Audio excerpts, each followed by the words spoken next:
I love tactical games, so much so that about 5 to 6 years ago I spent literal weeks lost in Total War Shogun 2 without ever seeing a hint of sunlight. I don't know, there's just something about these kinds of games that speaks to me. Maybe it's the fact that I get to control more than just my character. Maybe it's the fact that there's an objective that you need to meet within a set time and that provides you with some sense of urgency. So when I first learned about Conqueror's Blade, I thought, you know what? Alright, cool. It's a tactical MMO. That seems like an interesting idea and an interesting route to take a game. Then I was reached out to and offered to take a sponsored look at the game, a game that is based in 2 genres I absolutely love. Naturally, I couldn't agree fast enough. This game looked too good to be true for me, and judging by recent Steam reviews, 87% of over 900 reviews left recently being positive, I'm not wrong in assuming so. If the game looks interesting to you, then I will be providing a link for you to download the game in the description in the pinned comment below. Go ahead and click that to be taken directly to the game. This will gain you access to an exclusive free arsenal of battle supplies, which contains some pretty epic goodies, so don't miss out. But back on topic,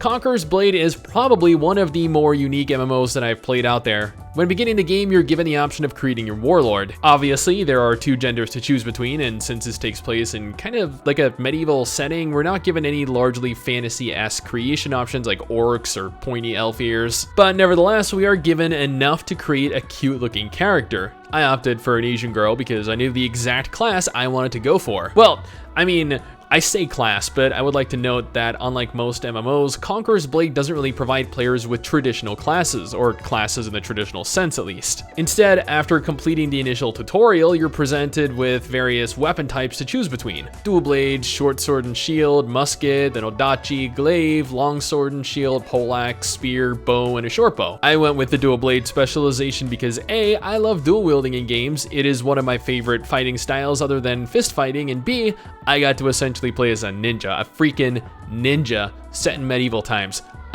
I was highly appeased. Conqueror's Blade has several interesting gameplay modes available. On the one hand, there is an overworld that you can navigate atop your mount, moving between various villages or cities, collecting resources or doing battle with enemies. Then you have the quest hubs, which function as a means to meet and socialize with other players, take and complete quests, recruit and upgrade different kinds of troops, or queue for the various types of instance content found in game. Which, actually, allow me to touch on right now. The other gameplay mode takes the form of instance battles. There are 2 different kinds of battles you can participate in. PvE battles between you and AI controlled characters, and PvP battles between you and other players. I did the standard battle versus AI controlled characters initially because I had no idea what I was doing and I was required to either way, but I learned the basics of what I needed to do and proceeded to jump straight into actual PvP shortly after. I will admit that this new PvP mode, and I'm hoping here that this was the PvP mode, otherwise I'm gonna feel like an absolute idiot, but it was significantly more difficult than what I had anticipated. There were significantly more enemies everywhere. I felt as though everything hit so much harder, and that meant my need for initiating what I like to refer to as a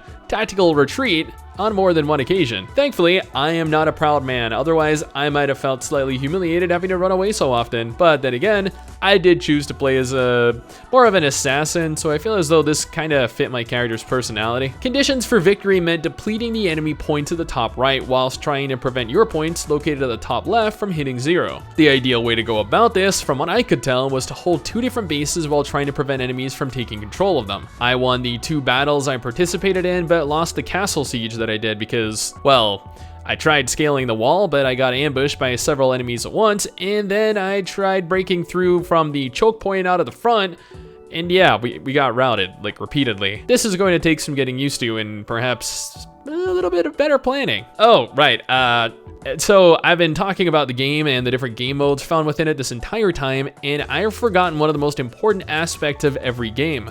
Combat. Combat is action-based, with you being able to spam several skills on your action bar, but you can go into a tactical mode to command your troops and have the ability to issue commands on the fly to direct your troops on the field. This makes for an interesting, unique blend of third-person action combat and overhead tactical combat, throwing you into the heat of battle and simultaneously having you micromanage every facet of the battle you possibly can. I am honestly a fan of this because it leaves you, I don't know, I guess like much more involved in what's actively going on. Now, I cannot express how much fun I have in tactical games. It is by far one of my favorite gaming genres. seeing it play out in an MMO was definitely an interesting treat for me. Conqueror's Blade is a pretty good looking medieval tactical MMO with an emphasis on large scale skirmishes. You get to create and customize your very own warlord, and you have access to a variety of weapon specializations that each have their own unique combat styles, strengths, and weaknesses. There are a large selection of units to choose from, ranging from melee to range to cavalry. You can play with groups of other players, you can join houses, form alliances, and build up an empire. With the new Season 2 Wrath of the Nomads update on the horizon, what better time is there to jump in and try the game out? Again, you can use my link in the description or the pinned comment if this all sounds like something you want to try. The game is completely free to play, so worst case scenario, you waste a bit of time.